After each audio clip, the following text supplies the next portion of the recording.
Should I wait, hold my question for Okay, we are open for questions right now. So, you say that the Zohar talks about the two faces of darkness and light. Well, we were just talking about this the other day. Is it really mamish that cut and dry that there can't be any hidden people that look like light but are really dead, and the people that look like they're dark but really have real hidden neshumas? That you look at them and they say, oh, they're really cold, or they're really, and yet underneath that there's real mamish spirit and life, and so I'm just curious about what you have to say. Okay, this is a very deep, I really don't know the answer. But let's assume that this person has a dark face, but underneath he has a face. So after talking to this person for 5 minutes, you'll see where there's a light shining. Right. And if you talk to a person for a long time, it looks light, and it's really I tell you, you know what Zohar Kodesh says? Something unbelievable. The old Rochel and Leah. Can you imagine Leah, God forbid, the mother of Mashiach being ugly? And also the Torah says the eyes of Leah, Rakus sadly enough, stupidly, chutzpahdik enough. The way it's translated in English that Rochel was beautiful, Leah was not. Doesn't make sense. And also something even deeper. If Leah was really ugly, how come Yaakov didn't feel it right away, Do you know that Rochel and Leah were only 9 months apart? Yes. Her mother gave birth to Rochel, and right when she got pregnant again with Leah. What? No, first with Leah, I'm sorry. And then Rochel, right? Do you know something? They absolutely, on a figure level, they were both beautiful. Shabbos. Because let's say if Rochel was slim and Leah weighed 600 pounds, when you stand with the woman of 600 pounds under the chuppah, you don't ask her name, You know it's Leah, right? So, those were absolutely beautiful. The difference was only that Rochel, mamash, when you saw her, you couldn't believe somebody so beautiful at the first second. Leah, you had to look a long time. And then suddenly you realize that she is utterly beautiful. And you cannot believe how come I didn't notice it right away. See, the way the Zohar Kodesh translates, the Eine Lerak is not the eyes of Leah.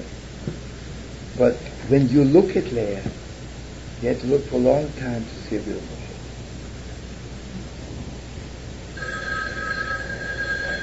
Let's hope this is it.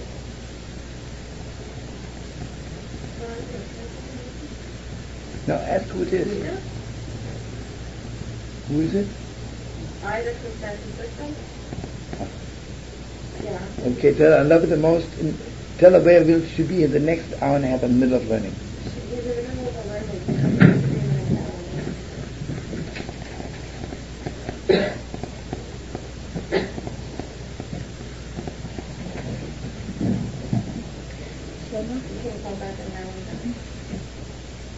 No, I'll call him because I don't want to have to pick up his weather expression. You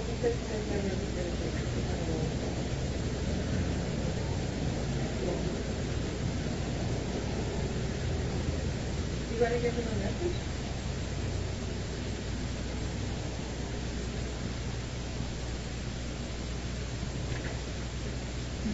The learning's going to take an hour and a half. Okay. Look.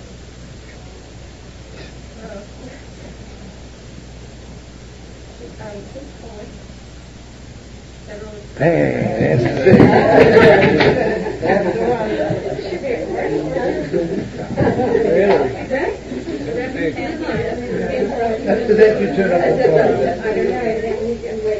phone. Mom is drowning in idol worship.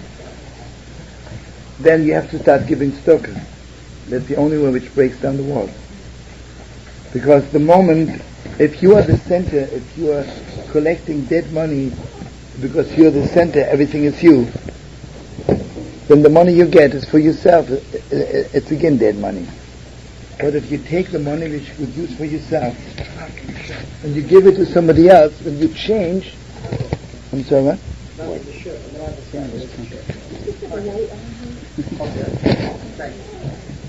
Then see, it's not only changing this $1 I give to the poor, but then suddenly I change the headquarters from where I get the money. It's like, if you would be sensitive and holy enough to feel it, you would feel, after I give tzedakah, the money in my pocket feels very different. Something else. But I want to just finish with Leah. Ein Elei Rakas doesn't mean that the eyes of Leah were not so beautiful. Rach means sometimes you need patience. You're soft, you have patience. The Ein Elei Rakas, the eyes who look at Leah, you need a lot of patience until you see how beautiful she is. That means I see Leah in the crowd. I say, you don't have Leah. Then I see her again, or I look at her for a long time, and I say, ay, ay, ay. She is mamish beautiful, right? You see, Leah is the mother of Mashiach, of the Baal Tshuva, and Rochel is the mother of the Tzaddik. What's a Tzaddik? You look at a Tzaddik, you see it's a Tzaddik, right? Right away. See the Baal Tshuva, no two ways about it, right? You look at the Baal Tshuva, he looks spiritually dirty, filthy, not so beautiful. But then you look at them for a long time and say, I could bow. Very special, right? What else? You want to say something fast than me? Yeah, what do you say? Okay, famous first, yeah. Yeah. In the beginning, I kept wondering when you're saying, okay, there's stupid talk, arrogance, and less than harat keeps you from getting what you need. And tzedakah brings it down. So how do you explain these real, tzaddikim that are walking around? I don't feel like they're talking less than harat. They're not arrogant. They're humble. The poor little tailors. Yeah. The real tzaddikim that barely can feed their 10 kids. Yeah. Say, you know what? You're asking the absolute deepest question in the world. Because according to this Torah, the Chofetz Chaim, they never spoke Lashon Hara, and he was not arrogant, he should have been the biggest millionaire in the world, right? But there is only one factor which becomes before and after. We are not here for the first time. And we don't know what we have to face, right? Could be maybe in this lifetime I don't talk Lashon Hara, and I'm not arrogant, and I really could be rich. But last lifetime I was rich and I didn't give a penny, right? So this lifetime God doesn't give me that. I don't know. You see, I tell you something unbelievable. Remember I was telling you. What did the Baal Shem Tov bring down to the world? Before the Baal Shem Tov were also tzaddikim, holy people. But they thought the most important thing, I asked him, is this salami kosher? Should I make this? Anything of today. The Baal Shem Tov brought down to the world, you cannot be a Rebbe unless you know what they did last lifetime. You cannot, what do you know what you did last lifetime, right? And, you know what Ramoshe Bentov told me? Ramoshe Bentov, this brother. Yeah. He says to me, I want you to know that all the divorces today are not because of this lifetime. It is because they're still angry at each other from last lifetime. It's unbelievable. Okay, let me just fix this. Is it Federal Express?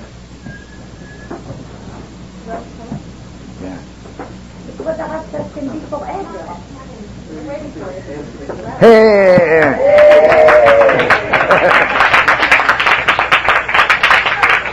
Unbelievable.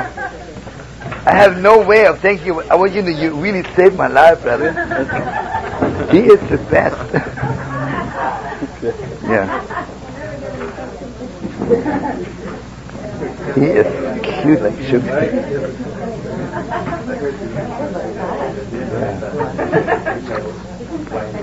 Thinks he's a big Rebbe, comes to visit the Holy Sansa. So he says to the Holy Sons, you know, the Sons is about 150 years ago. He says to the Sons, you know, it's heartbreaking.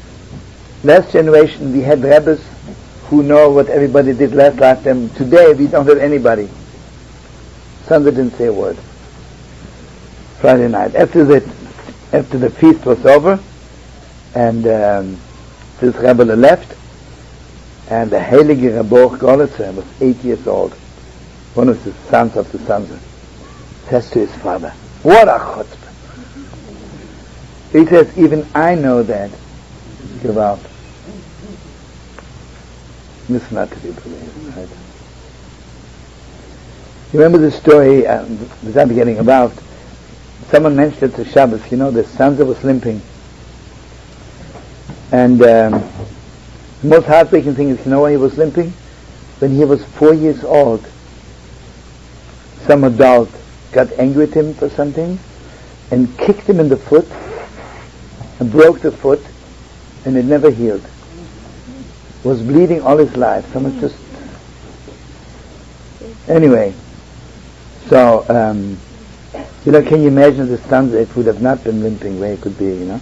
So the Shinova says about this person who broke his foot, he says, you know, he's in forever, down there, you know? But how cruel to kick a little boy of 4 and break his foot, you know? It's a strong kick, right? Anyway, so you remember when the Sons met his soulmate, she didn't want to marry him. So there are 2 stories about the mirror, but then I heard in Boba something added to it. He said to her, I promise you we'll have 5 sons, we'll have clear eyesight from one corner of the world to the other. You know, all his sons were like not from this world, you know. Anyway, so you see, Faye, sometimes we don't know what we did last time. You know, maybe this time I'm really good. I deserve to be rich, but then I'm still fixing something from last lifetime. The only thing is I can hopefully God should put it under my nose to fix everything. And you see, I'll tell you something else, which all the rabbis say. You know, like, sometimes we give a loan to somebody, and they don't pay back. And we're angry. But you don't know if you didn't take a loan from this person last lifetime. Right? And something prevents them from paying it back because they know that they really don't owe it to you. Right? I'll tell you an unbelievable story, which I'm sure you know, most of you, and if not, from now on. The Heilige Baal Shem Tov comes to visit a rich man. Very rich man. And the rich man is so proud. He says, I have a big farm. I have, you know, cows, horses. Then they see a little horse, mamash, a tiny little horse. The Baal Shem Tov says, could you give me this horse? And he says, Rebbe, I'd give you everything in my house, but not this horse. Because this horse is the best worker. It works more than all the horses in the world. Gewalt, this horse is so fast, and I can't tell you how good the horse is. Which is okay. Then he says to the Baal Shem, you know, I'll give you anything else. So the Baal Shem says, show me everything. They go to his office, and there the Baal Shem sees a file. He says, what kind of a file is this? He says, this is the file of people who owe me money and never pay. Oh. Shh. So, Baal Shem says, can I have a look? Sure, why not? I gave up on them. The Baal Shem pulls out, mamash, like $1 million, right? 1 million rubles. He says, what happened to this person? Why didn't he pay you? Oh, he says, he died and that's it. Baal Shem says, would you mind giving me this note that he owes you money? He says, yeah, take it. Baal Shem takes it, tears it apart. 2 minutes later, someone comes running from the stable. Oh, Gewalt, the little horse died.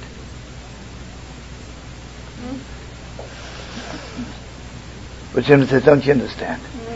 This little horse was the neshama of this person who owes you $1 million. And he came to this world to work for the $1 million. But this neshama was so much in pain, I couldn't see the pain anymore. So now that I released him of the debt, he's okay, right? It's awesome, right? But Jewish can be animal like after? What? It's what? Get can be animal? An emergency, you know? No, because don't say. I tell you why. Because I've been once in California, in Moshe Crown. If you know him. Who? Moshe Crown. Anyway, he's really big metal bar. And he's from Baghdad. He lives in California. And he can walk, he hypnotizes, yeah. The person. And very scary. I didn't do 2 weeks. 2 weeks I did, even on the chair I cannot sleep.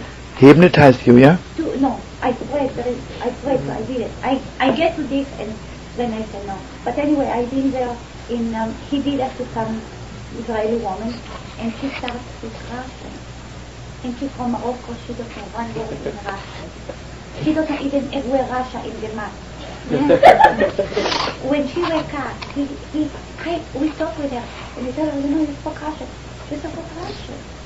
And anyway, he gets to the point she did Russian like he said. And then I asked him a question, but he said, one question I remember, we asked if it's possible we can be animals. Listen, Krishna. And he said, men like before can be men. You see, let me tell you something. It's very scary. Yeah, but listen to me. You see, by the Hindus or by other religions, you become an animal, you become a cockroach, you become a mouse.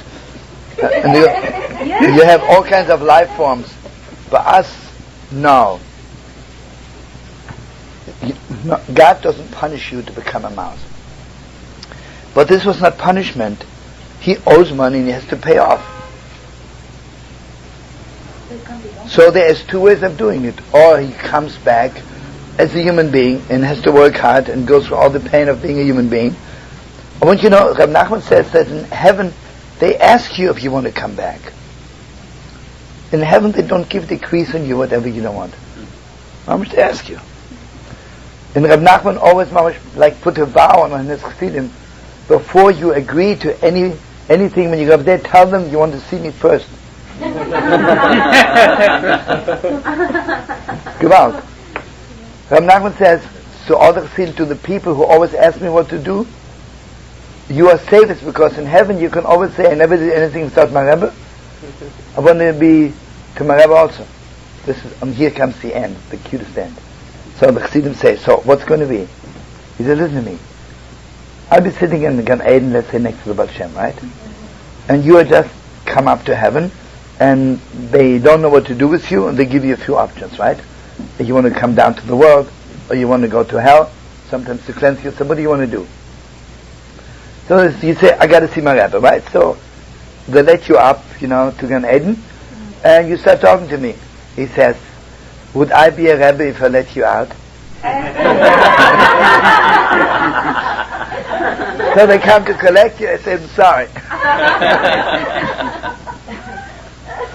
This is Gewalt, Yeah. It's written somewhere, maybe in Pirkei Avos, that even the most evil of person has a neshama. Sure. How is most evil person? What you're saying is how does he? It's a choice of whether he wants to change or not. To connect to the neshama. How does someone do that? This evil person. He has this stripe of a neshama. Okay, so I'll tell you. Let's assume this person did terrible things and he comes back, right? Okay, I'll tell you a story from the Baal Shem. Someone comes to the Holy Baal Shem and he says, my life is so in disorder, everything goes wrong and I'm just can't bear it anymore. The Baal Shem says you have to go to Vilna, and there is a Yid, Jew by the name Reb Zandel, and he can help you. And in those days the Jewish communities were not like today's 3 million Jews in New York, 1 million Jews in Los Angeles. The community was not so big.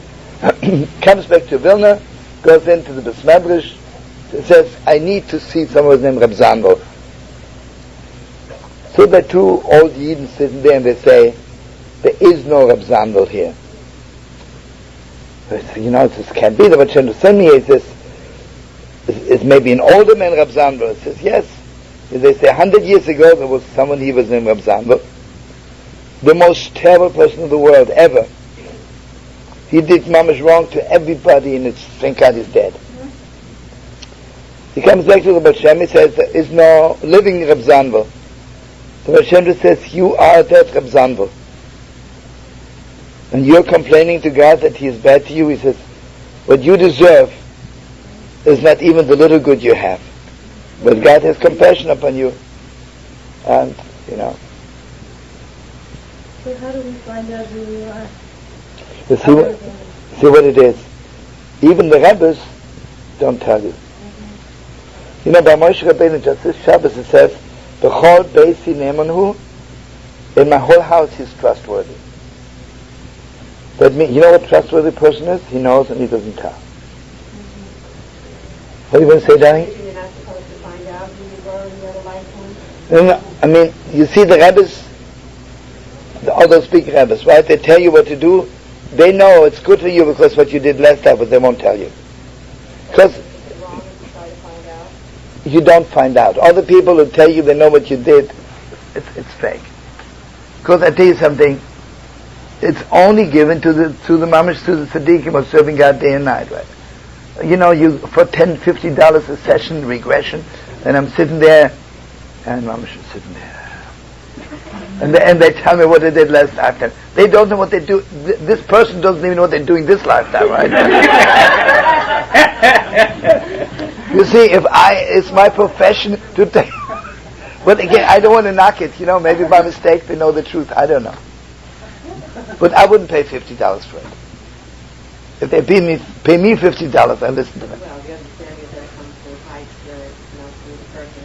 Yeah, I understand. But the person needs vessels for it. And do you know what kind of vessels you need that God should reveal to you something about another person? It's more than meditating, more like a little bit rolling your eyes or being holy or be a vegetarian. It's more than that. I tell you, Rhoda, I was around a little bit, When I lived in San Francisco for nearly 10 years, I saw all the swamis, all the yogis, and all those. They're very holy people. I tell you, someone says to me, why can't you, my swami, right? I say they're cute people, but I wouldn't trust them as my neshama. What my neshama needs is so much more, right? So much more. Yes, awesome, What do I know, right? Maybe I'm wrong, If I'm wrong, I'm wrong, yeah. Wait, one second. Diana wanted to say something. When you're talking about the ability to give, I was really struck by the story last night. A friend of mine is one of the 500 people who went to Washington to work on the Clinton program for health. Yeah. And he told me the story, which was really an extraordinary story about how much Clinton truly cares about a moral policy to help everybody. Yeah. From the bottom of his heart, that's what he cared about. So when they were interviewing people who explained, what happened to them in the crisis of health, and like there was one person who had $5 million in bills because their son had a brain tumor and had gone into bankruptcy and had stolen and done everything just to pay this. Actually, it was my friend who said to this person, if we could give you the money for your son, what would you give up? And she, the mother, although she had stolen and done all these things for her son, had no answer. And this happened again and again and again. When they interviewed the people who had these extraordinary losses, no one would give up anything. So the big problem now with the plan, no one would give up. And because no one will give up anything of what they want, there's no way for the plan to work. Which is all about what you're talking about. It's unbelievable. And it's really unbelievable. So what I was going to say to you today is, when I first came here, I was thinking we should pray for this man because he's truly doing his good. He called together 500 people, and you should know that every person paid every bit of their expenses. The government paid nothing. They all left their jobs for 2 months to work on this plan, paid everything, got nothing back except for the wish to really give us something that would change our lives for many, many years. And so I thought we should pray for him, but the problem is so much deeper. It's for everyone's soul, because it has to be that everyone understands that something has to be truly given up, as you're saying, in terms of, if you don't give it away, it can't come back to us, and no one wants to give up anything, even though they've been through everything. You would think they would understand that they have to. So I just was so touched by this understanding, and I think I'll write to him about what you said, because I think if he has to speak to the country, he's got to speak to the country about the fact that every single person has to give up in order for there to be assurance for everybody to live, because it's making everyone bankrupt at this point.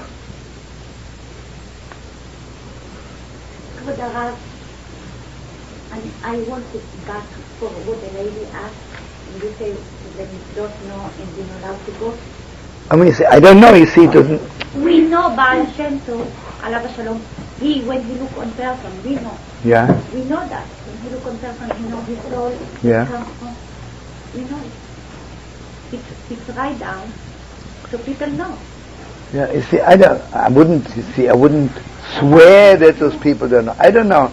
But my inside tell me that it takes more, And it doesn't sound right to me. God doesn't want you to know what you did last time, obviously. Because God would tell us. Let us know.